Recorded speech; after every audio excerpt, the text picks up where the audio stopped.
I had cleaned out the south pen before sunrise, same as every morning for 6 years, and Bram was already waiting at the gate when I got there, big head low, those amber eyes tracking me the way a dog tracks a man with food in his coat. He wasn't a dog. He was 1,100 pounds of plated muscle and curved bone, the kind of animal the Coalition had spent 2 decades and half a research budget trying to turn into a weapon, and on a bad morning, he could have folded me into the dirt without breaking stride. He never did. He put his skull against my shoulder and waited for me to scratch the soft hide under his jaw, and that was the whole of our arrangement, 6 years running. Faro Station sat on a frontier moon nobody back home had ever heard of, a research outpost built around 11 pens of Kelvox warbeasts the Coalition was trying to turn into the next generation of tactical assets. Most of the staff were aliens who wouldn't go near the pens without a containment crew standing by. I went in alone every morning with a bucket and a brush, because somebody upstairs had noticed, a few years back, that humans simply didn't flinch the way the rest of the galaxy did around something with teeth, and that made us cheap, useful labor. Nobody asked if we were good at it. We just were. I remembered the day they shipped Bram in as a juvenile, half-starved and screaming in a transport crate too small for him, every handler on the dock backing away from the noise. I sat down outside that crate and didn't move for 6 hours, just talked low, the same handful of nothing words over and over, until the screaming wore itself down into silence, and a pair of amber eyes found mine through the bars. That was the whole of how it started. Nobody trained that into him. Nobody trained it into me either. The Corvain called it conditioning. Director Sorrell called it his life's work. I called it Tuesday. Sorrell didn't like me much, and he liked it less that Bram did. He was the kind of officer who'd never mucked a pen in his life, all polished plating and clipped vowels, and to him, I was contract labor, a human, brought on because Coalition handlers kept losing fingers and nerve around the warbeasts, and somebody upstairs had noticed that humans didn't flinch the way the rest of the galaxy did. Cheap labor with steady hands. That was the whole of his read on me, and for 6 years I let him keep it, because it kept him out of my pens. That changed the week the High Marshal came to Faro Station to watch a demonstration. Sorrell had built his career on a chemical compound he called the still grip, a draft meant to strip a Kelvox down to pure obedience. No instinct, no hesitation, just command and response. The perfect weapon delivered without the inconvenience of a will. He'd tested it on smaller stock for 2 years, with results good enough to get him a budget line and a meeting with the High Marshal. Bram was the first full-grown Kelvox he'd dosed, and the only one anybody actually trusted near people, which made him the only one worth showing off. I told Sorrell the dose was too high for an animal Bram's size.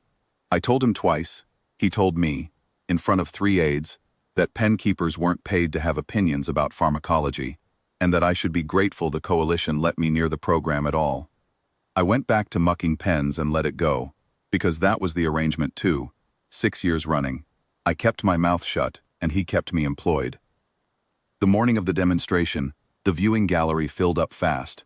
Coalition officers in dress plating, a row of aides with data slates, and at the center of it, High Marshal Idren, 4 feet of armored authority who'd flown 3 systems to watch a beast kneel on command. Sorrell had Bram brought into the exhibition pit on a tether long enough to look impressive and short enough to look safe.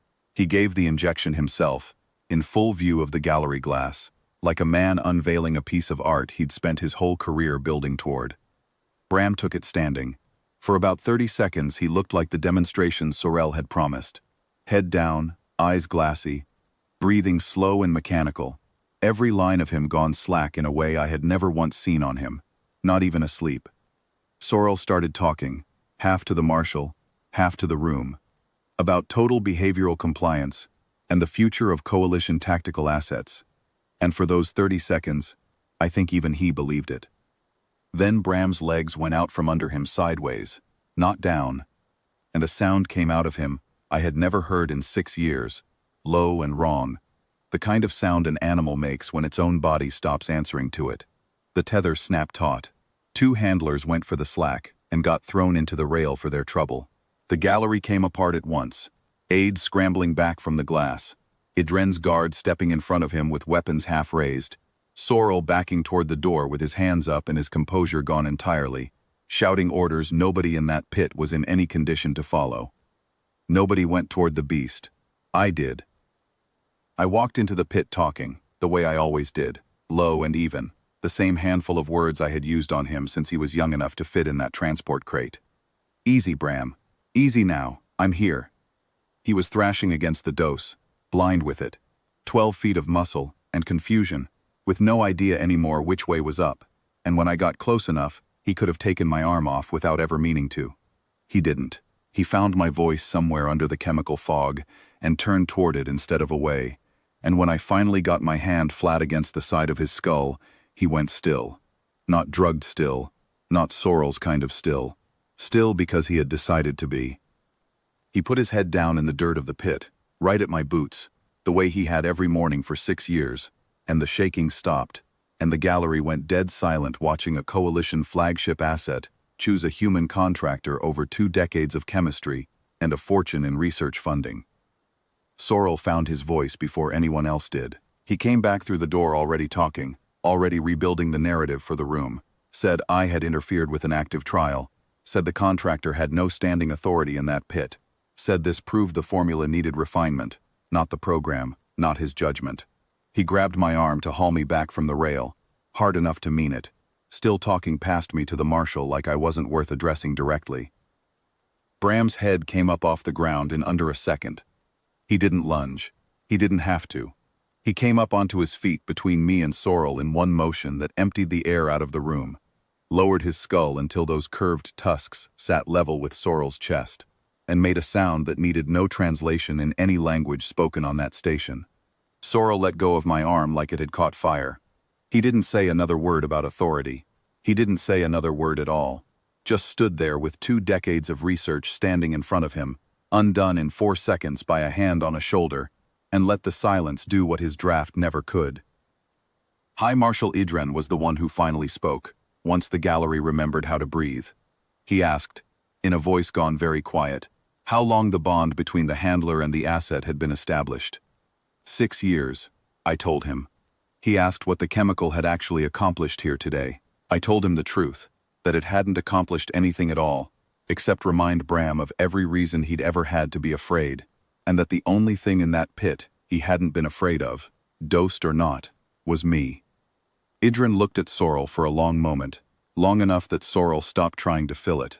Then he looked down at the data slate full of 2 years of compliance projections, and back up at 1,100 pounds of warbeast standing between a contractor and a director, skull lowered, eyes locked on a man he hadn't been asked to defend, and had decided to anyway, and he said the program would be restructured, effective immediately, under new leadership. He didn't name Sorrel when he said it. He didn't have to.